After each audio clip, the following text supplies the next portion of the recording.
Hello and welcome to VC Circle podcast. I'm your host, Joseph Rai. In this episode, we'll be in conversation with Ishpreet Gandhi, founder and managing partner at Stride Ventures, one of the newest entrants in the rather nascent venture debt market in India. Stride Ventures recently raised 85 crore rupees from SIDBI, helping its debut fund reach the last stages of its final close that is expected in the next 2 to 3 months. Its recent investments include makeup brand Sugar Cosmetics, robotics startup Miko, and digital lender Ziploan. Its other bets include Telapps, Quedar, Let's Transport, and Bulk MRO. Hi Ishpreet, welcome to our podcast and thank you for joining us. Thank you, Joseph, for inviting me. It's always a pleasure interacting with you. Cool.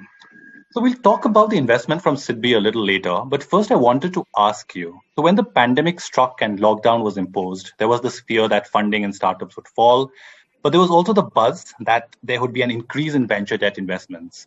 Give us a sense of the demand for the venture debt you and the industry witnessed during the pandemic. Sure.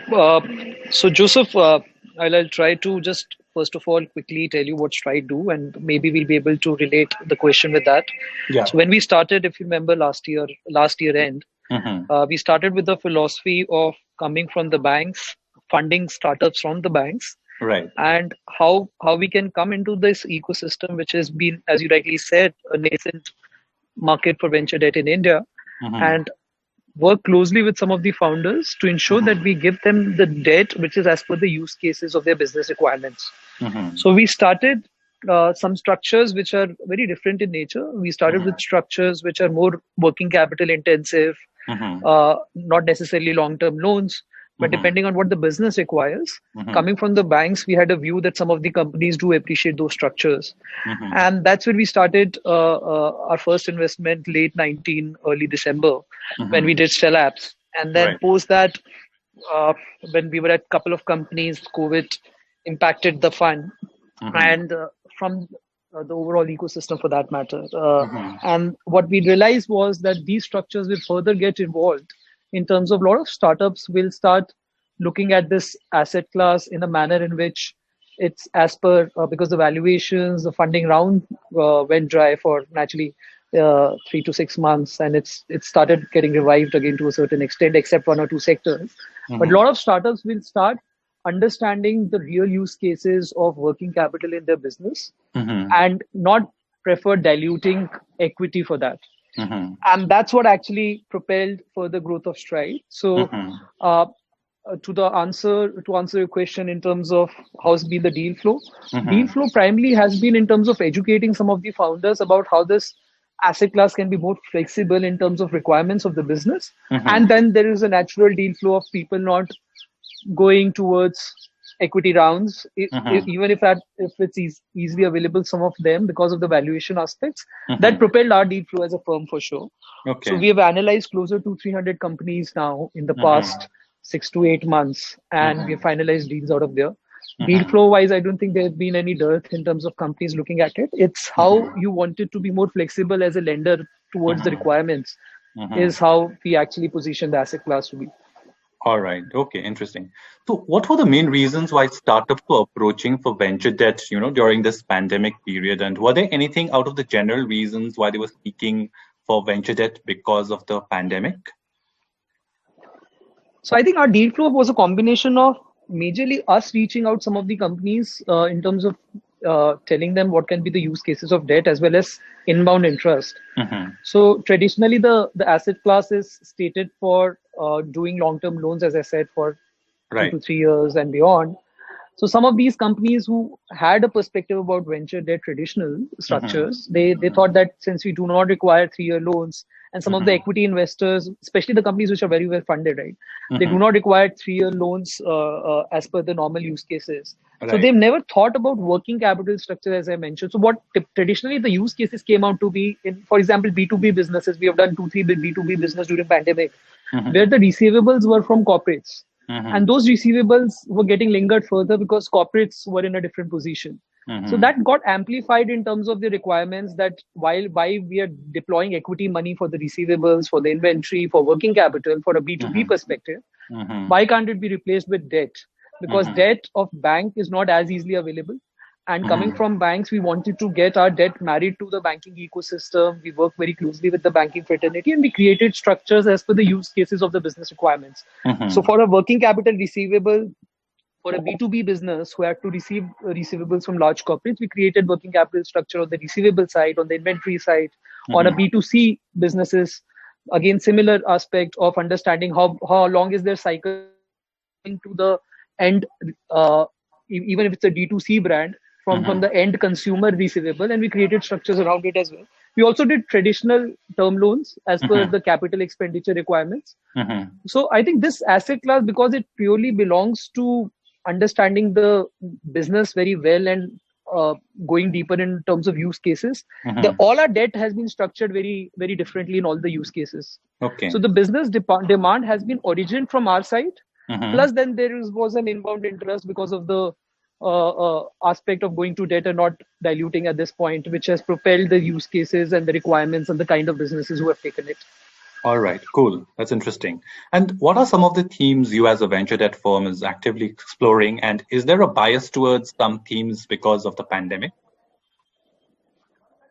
Yeah, so if you see our recent companies, which some of the companies which you just mentioned, right? All the companies actually basically come from having cash flows. So we do not do companies which do not have visible cash flows as a business practice.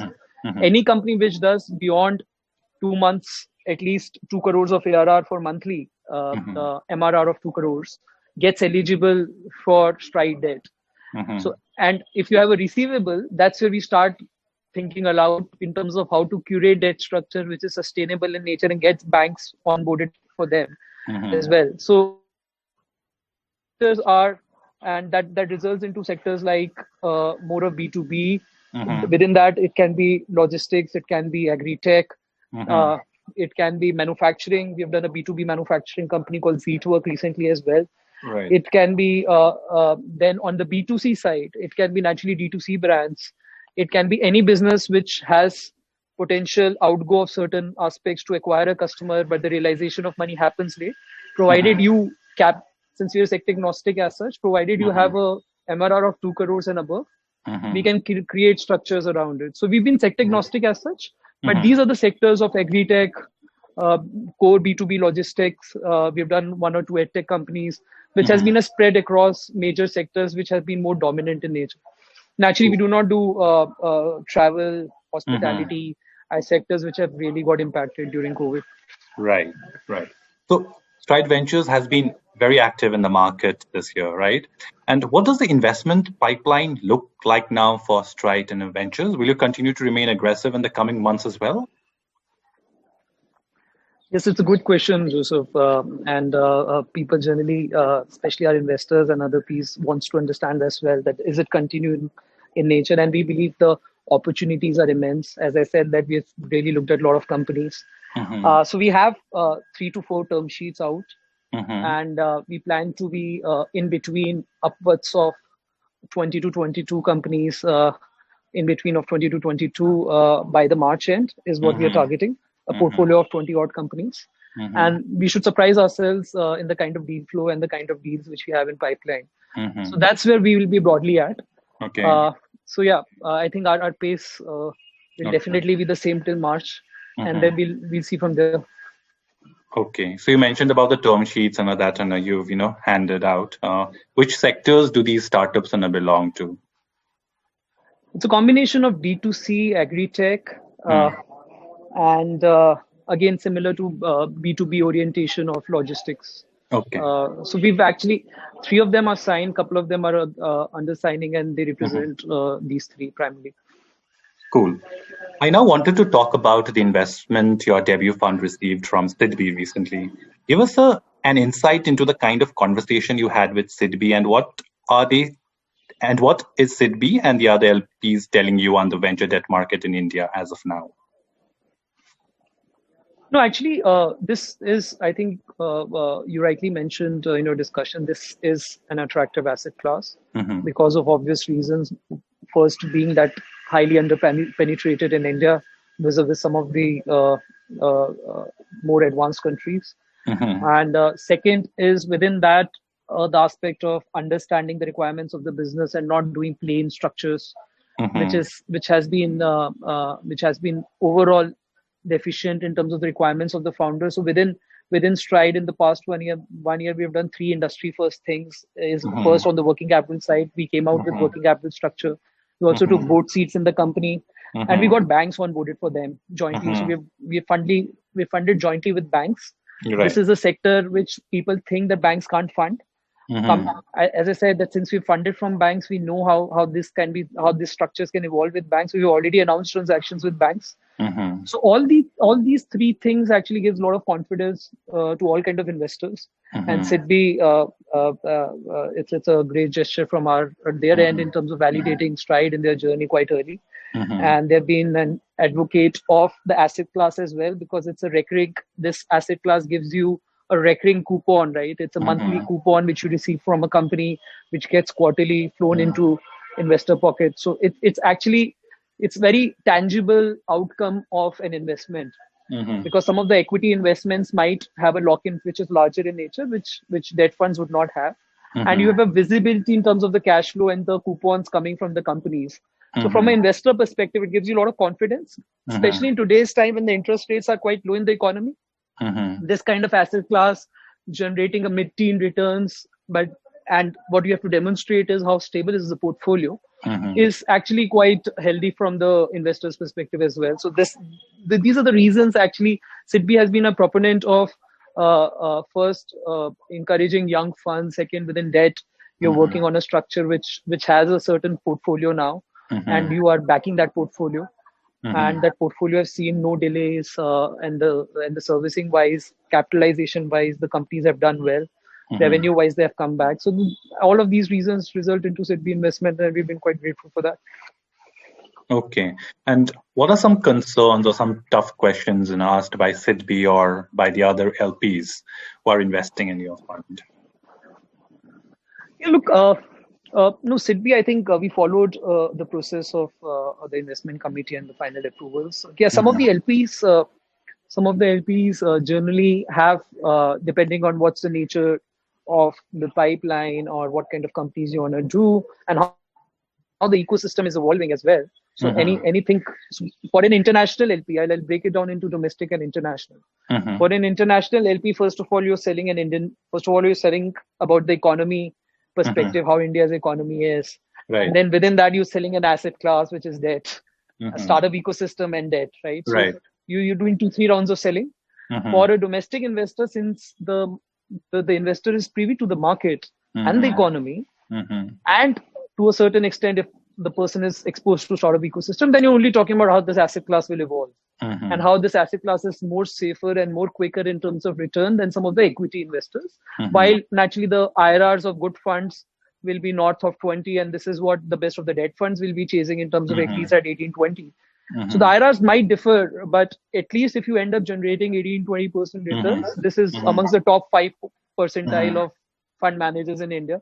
So at least you're trying to demonstrate that to an investor. And if you can show from a perspective of the pipeline and the market and the structures and the capitalization and how it is protected, I think that's very well received. What people do not understand is the global NPA of this asset class. So sometimes you have to educate that this is just 2-3% NPA market globally as well. So it's not that this has high delinquencies the way it is perceived for some of these startups, young startups, right? This is a delinquency of companies which might come in post Series A stage at a certain portfolio which you selected as a fund manager. So, you brought up this topic of an IRR and exits. I'd like to understand, from Stride Ventures and perspective, what is your outlook on exit? Yeah, so we actually do typical tenors of up to 18 months. So it's generally amortized schedules or working capital schedules. We already, while speaking, our portfolio is maturing, right, all the time. Right. It's not that you have to take an immediate exit in terms of a total exit. It's since these are loans paid back over a period of time. In fact, first 3 companies of ours has paid back most of the amount. All right. Back. Okay. Right? So okay. So it's a recurring portfolio, right? And then you keep on augmenting the debt in those companies. So we did a couple of rounds to our first company where we supported them again, right? So you keep on then getting more confident about that company and redeploying to them. but the original amount keeps on coming back, right? So that you have a better flow about how the company is behaving. Okay. So you also put additional capital. You did follow-on rounds, right? Yes. For instance, in Stellar, will we see Stride Ventures doubling down on more of its existing portfolio firms in the coming months? We've already done that. All out of first 5-6 investments since our naturally we've not been deploying for a while. It's been closer to a year, but first 4-5 companies we have redeployed funds. Okay. So because of the fact that all of them have done well, so we'll definitely double down. The intent is to work very strongly and very long term with that companies. The intent of getting banks onboarded, doing that extra effort. We're the largest team in this space with 14-15 people already as a team. The whole intent is to work closely with the founder to create a financial ecosystem across banks, across the ecosystem. And for doing that, right, the intent is to keep on going thicker with them. And that typically means keep on funding them more, right? Keep on augmenting your debt. So doubling down is a part of our strategy. And that's what we, any which ways, are doing for the companies. And we keep on supporting them if they keep on growing, right? All right. Cool. Thank you, Ishpreet, for sharing your thoughts with us. And that's all we have in this edition of VC Circle podcast. Thank you all for listening. Take care and goodbye.